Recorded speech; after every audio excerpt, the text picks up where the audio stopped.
fourth chapter of In Love at Ease on embracing all.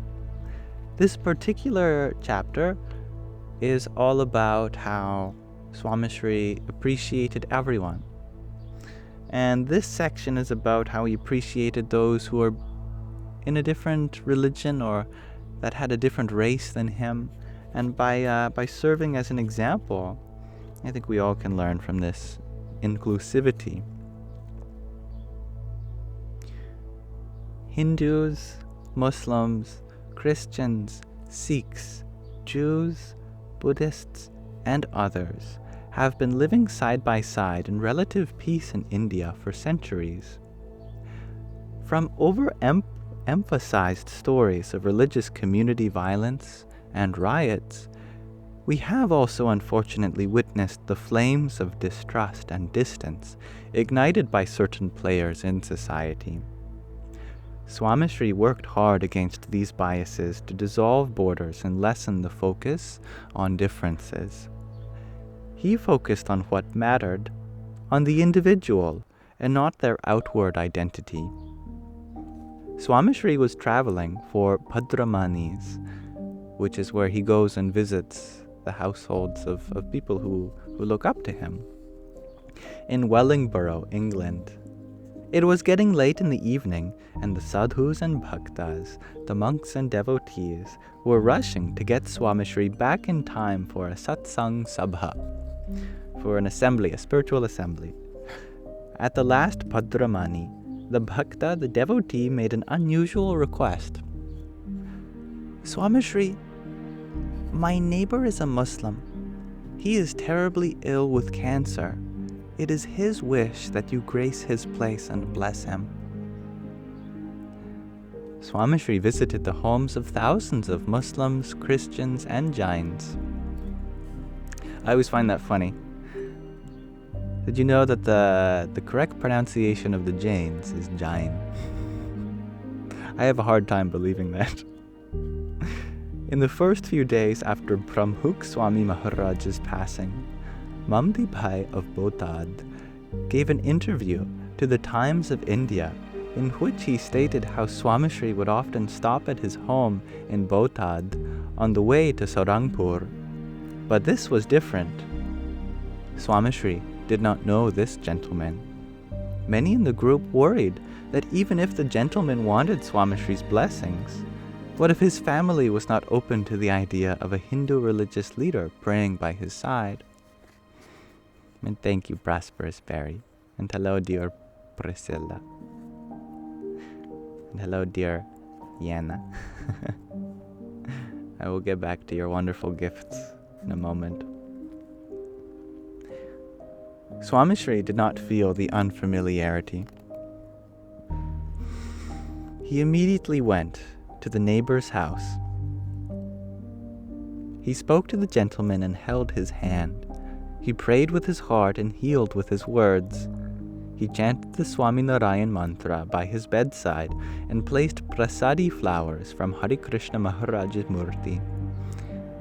In India, it's common to give flowers to an image of the divine, a murti, and then it becomes something called prasadam or prasadi, which means that which was first offered to the divine.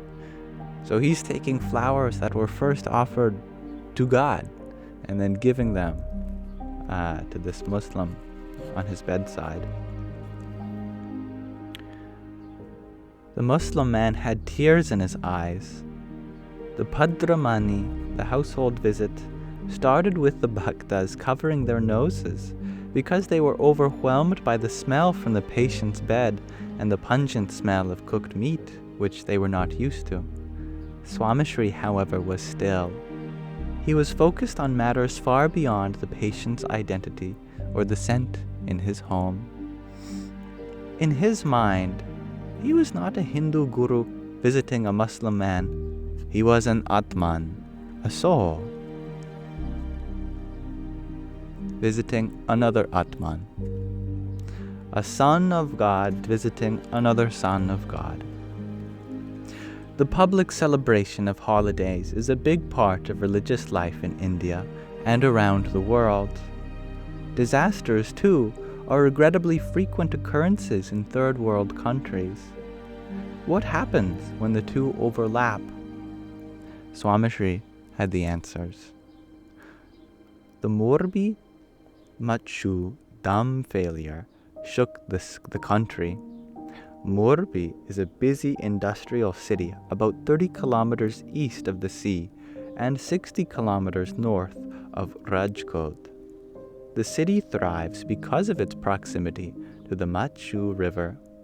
In 1979, that proximity and the subsequent collapse of the Morbi Machu Dam cost the city everything. The calamity was, until recently, ranked as the worst dam failure in history. Parts of the city were close to 30 feet underwater for almost 6 hours. There was incomparable loss of life and economic damage that took decades to overcome. 4 days after the disaster, Swamishri's calm voice could be heard on all the waves of the All India radio, making an urgent appeal to all BAPS volunteers. BAPS is the organization he was the head of, and those of other organizations to go to Rajkot and join the newly organized relief efforts in Morbi. It was the only way to reach out to the region's volunteer force in a timely manner. This is God's seva, selfless service. This is God's bhakti, loving devotion, said Swamishri, as he saw the divine in those suffering in Morbi without water, food, and medicine. Approximately 1,500 BAPS volunteers and 35 sadhus, monks, rushed to serve. The more than 10,000 people who lost their home were accommodated in temporary camps in Gondal and Rajkot. The sadhus set up warm meal camps, which served thousands of people daily and soon assisted in the cremation of hundreds of unclaimed bodies. Immediately following the call for volunteers, Swamishri himself arrived in Morbi to survey the damage and decide upon a further course of action. Brigadier, I'm not sure how to pronounce this title, Naresh Kumar Abod of the Gurkha Regiment was one of the army officers serving in the disaster relief operations. He drove Swamishri around in his army jeep.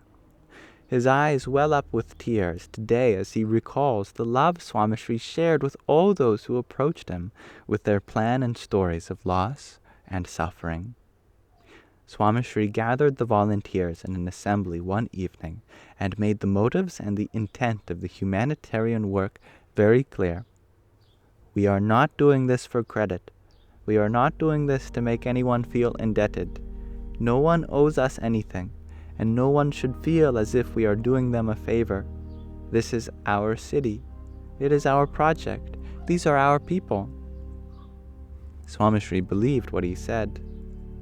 On the day he arrived in Morbi, Swamishri also realized that Ramadan was coming to an end. He asked one of the sadhus to find out when Eid was going to be celebrated. The sadhu returned in a few minutes and reported, "In 2 days, Swamishri." Swamishri knew that Eid was the most important day of the Islamic calendar. He also knew that Morbi had a significant Muslim population. He asked Dhyagvalabdha Swami and younger sadhus to prepare a full meal with jalebis to be served for Eid. The sadhus had no experience preparing meals for the festival. Swamishri enlisted the help of a few Muslims in the city to guide them on preparing a vegetarian menu. He also asked them to send an open invitation to their friends and community to celebrate Eid with Pramukh Swami. All of the mosques were filled with mud and could not be used for the feast. Iqbal Bhai, one of the student volunteers, remembers that Swamishri organized the meal in an open ground in the city. The organization's relief kitchen helped provide for 7,000 Muslims to celebrate Eid with their friends and families, just 10 days after one of the worst disasters in Indian history. After the feast, he also sent teams of volunteers, which he personally came to monitor, to remove the mud and sludge from the mosques. Swamishri had never celebrated Eid, but he knew how to celebrate humanity. It was this celebration of humanity that encouraged thousands of Muslim brothers and sisters to feel comfortable celebrating with their BAPS family and its Hindu guru. To embrace all is to help others heal and celebrate, to participate even when it is not your pain or holiday. And as I apologize for the plane passing overhead, I'm sorry. Let us pause our reading of In Love at Ease there for now. So, thank you for listening.